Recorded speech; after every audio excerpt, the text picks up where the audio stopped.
importantly, on this question of immigration, we have to recognize that, yes, you can disagree with some of the laws that are in place.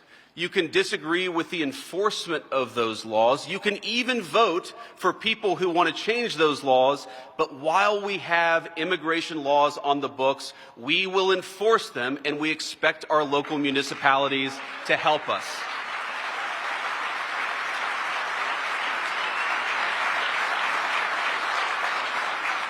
So it will be the policy of the Trump administration to enforce the nation's laws, and it will be the policy of the Trump administration to say that it is not up to local cities to choose which federal laws that they're going to enforce. It's important. We can't do immigration enforcement with sanctuary cities. We've got to have everybody respecting the law, and that is going to be one of the major policy focuses, of course, of the Trump administration, and it already has been. And I want to just say one final point about this issue of housing and of the strains that immigration and illegal immigration in particular put on our housing stock.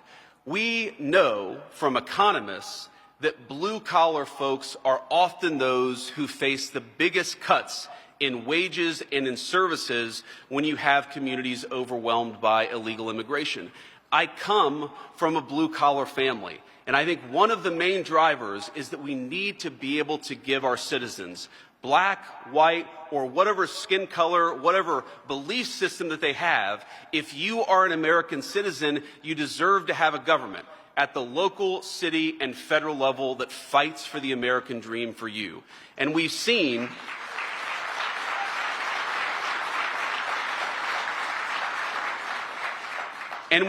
yes, over the Biden administration, but let's be honest, over 40 years of American policy, we've seen a lot of our blue-collar Americans, urban and rural, struggling to afford a home, struggling to raise their kids in safe communities, struggling to look to the future with hope and optimism. And so, with all respect for policy disagreements, I think that one thing that unites us in this room is that we want to give our blue-collar people in the United States of America a shot at the American dream again.